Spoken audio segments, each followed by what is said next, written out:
Olha, irmãos, como é que ele sabia disso, não é? É que Jesus percebia o que se estava tramando a seu respeito por meio da clarividência que ele possuía em alto grau. A clarividência é uma possibilidade mediúnica, não é? Jesus era médium. Não é?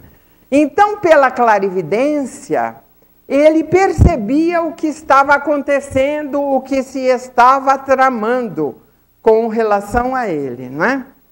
Para ele, nada havia encoberto, pois ele podia ver em quadros fluídicos o desenrolar dos acontecimentos.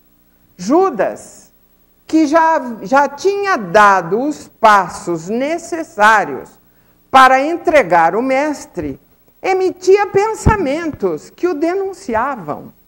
E Jesus via os quadros formados pelos seus pensamentos. Porque é assim que funciona, irmãos. Quando nós pensamos, formam-se quadros fluídicos daquilo que nós estamos emitindo no nosso pensamento. E esses quadros, então, podem ser vistos pelos espíritos, não é?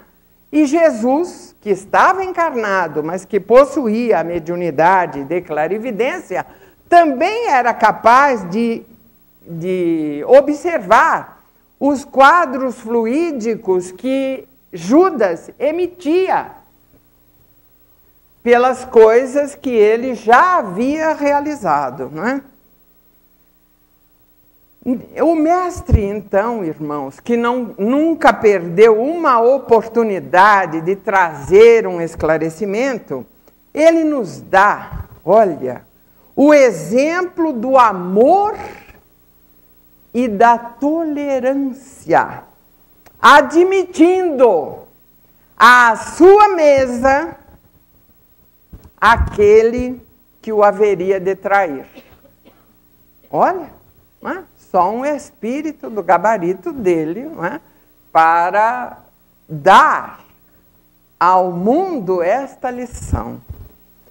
Ele sabia que entre eles havia alguém que o haveria de trair.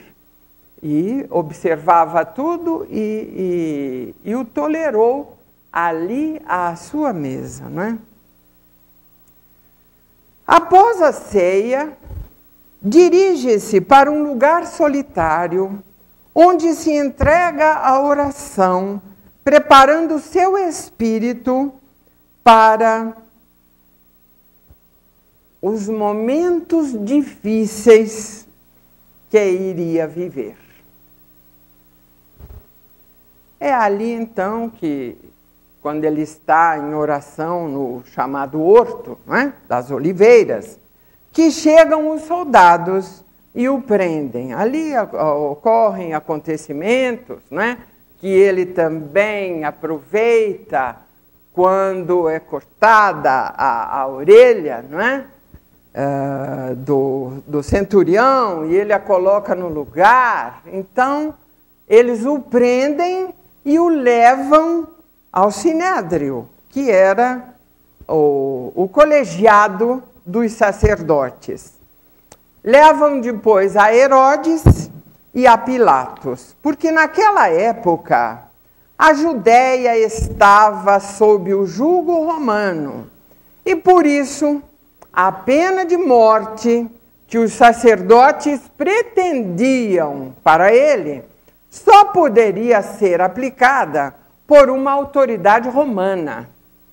Os judeus não tinham autoridade para dar a pena máxima, que era a pena de morte. Então é por isso que Jesus, depois de ser levado ao Sinédrio, é levado a Pilatos, porque só Pilatos tinha autoridade para decretar a pena de morte.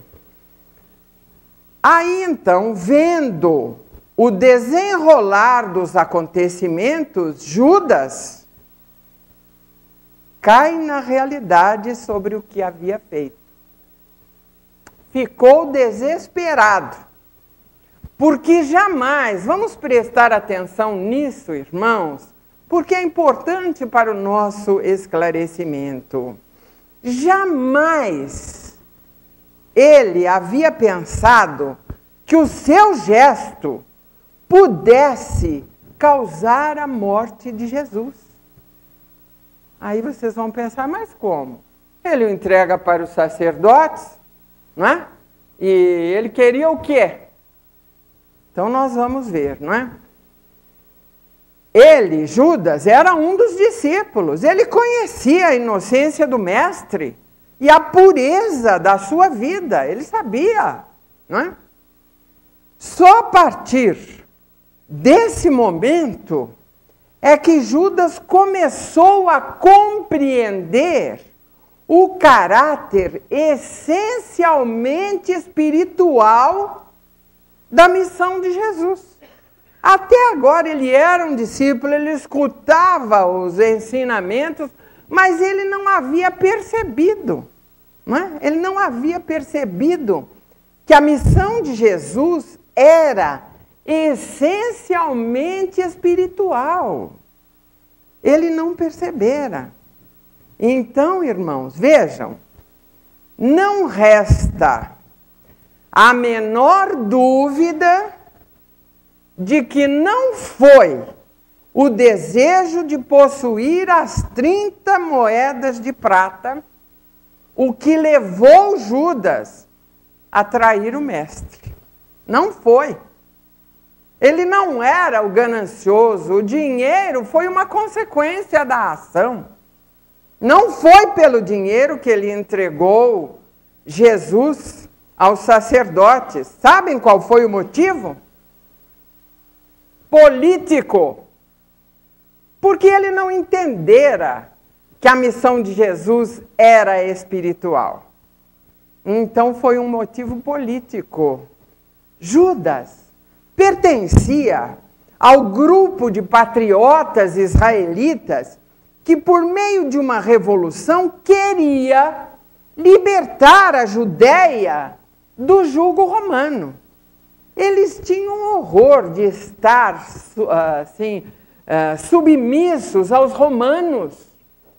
Então havia um grupo, não é, dos mais exaltados ou dos mais idealistas, sempre há, não é, que queria promover a libertação da Judéia desse jugo romano. Iludido, o Judas, pela simpatia que o mestre desfrutava no seio do povo, pela boa acolhida que Jerusalém lhe tributara, Judas não via em Jesus um missionário celeste, mas ele via em Jesus um chefe de partido.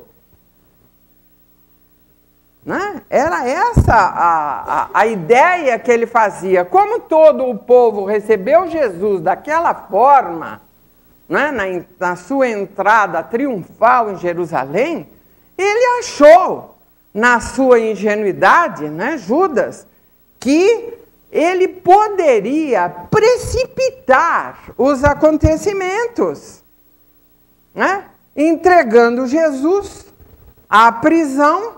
Ele achava que ia haver uma reação do povo, que não iam aceitar a prisão dele, que os partidários se reuniriam e aí então se faria a tão ambicionada revolta contra os romanos.